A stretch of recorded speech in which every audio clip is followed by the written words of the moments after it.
আসসালামু আলাইকুম। আজকের ভিডিওতে আমি কথা বলবো লেবাননে ঘটে যাওয়া পেজার্স বিস্ফোরণের ঘটনাটি নিয়ে। এটি মূলত সাইবার অ্যাটাকের মাধ্যমে ঘটানো হয়।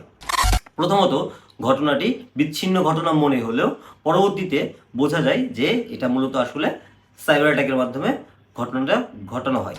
17ই সেপ্টেম্বর 2024 এই ঘটনায় 2700 মানুষের বেশি আহত এবং 9 জনের বেশি নিহত হয়।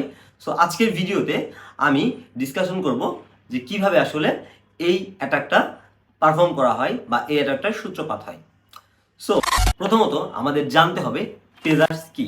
পেজার্স মূলত one two one communication system বা আমরা যেটাকে ওয়াকি টকি হিসাবে চিনি, এটাও আমরা পেজার্স হিসেবে ধরে নিতে পারি। সো পেজার্স আসলে কেন ব্যবহার করা হয়েছে? মূলত ইসরায়েল চাইলে যে কোনো ফোনের লোকেশন অ্যাক্সেস নিতে পারে। সো দ্যাটস ওয়াই পেজার্স ব্যবহার করা। পেজার্স অনেক পুরনো একটা প্রযুক্তি।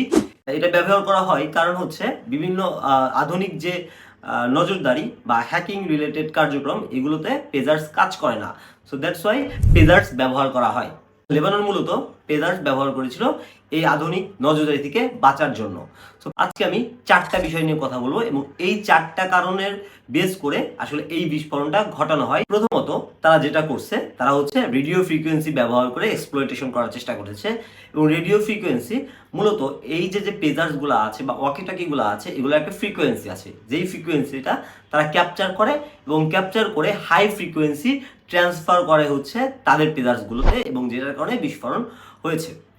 দ্বিতীয়টা হচ্ছে লেগেসি প্রযুক্তির দুর্বলতা, অর্থাৎ এই ডিভাইসটা আসলে অনেক পুরনো ডিভাইস। সো এই ডিভাইসে অনেক ধরনের ভালনারেবিলিটি বা বাগ থাকতে পারে। যে বাগগুলো পাওয়ার পরেও আসলে লেবাননের যারা ব্যবহার করছিল তারা কোনো নোটিশ পায় নাই এবং সেই বাগগুলা হওয়ার কারণে অনেক দিন ধরে অর্থাৎ লাইফ টাইম এই বাগটার অ্যাক্সেস থেকে যায়, যেহেতু তারা বুঝতে পারে না আসলে কোনো নোটিশ তাদের কাছে যায় না যে এটা কোনো ভালনারেবিলিটিস বা কোনো বাগ আছে এবং সেই ভালনারেবিলিটিসটা ব্যবহার করে এটাকে এক্সপ্লয়েট করেছে। 3 নাম্বারটা খুবই ইম্পর্টেন্ট, যেটা হচ্ছে প্রি প্রোগ্রাম বিস্ফোরক ডিভাইস। সো পেজার্সগুলো বা ওয়াকিটকিগুলোকে আসলে মূলত সংশোধন করা হয় এবং এই সংশোধন করার সময়ই আসলে এর মধ্যে প্রি প্রোগ্রাম বিস্ফোরক ডিভাইস দিয়ে লাগিয়ে দেওয়া হয় এবং যেটা রেডিও ফ্রিকোয়েন্সির মাধ্যমে ক্যাপচার করে কন্ট্রোল করা হয় এবং সেইখানে ট্রিগার্ড করা হয় এবং যার মাধ্যমে বিস্ফোরণ ঘটে থাকে।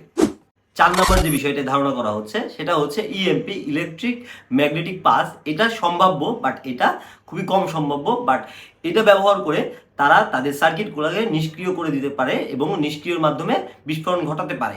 সো যে 4টা বিষয় নিয়ে আমি কথা বললাম এই 4টা বিষয় উপর বেস করে তারা মূলত এই বিস্ফোরণটা ঘটায় এবং যার মাধ্যমে 2700 মানুষেরও বেশি আহত এবং 9 জনের বেশি মানুষের মৃত্যু হয়।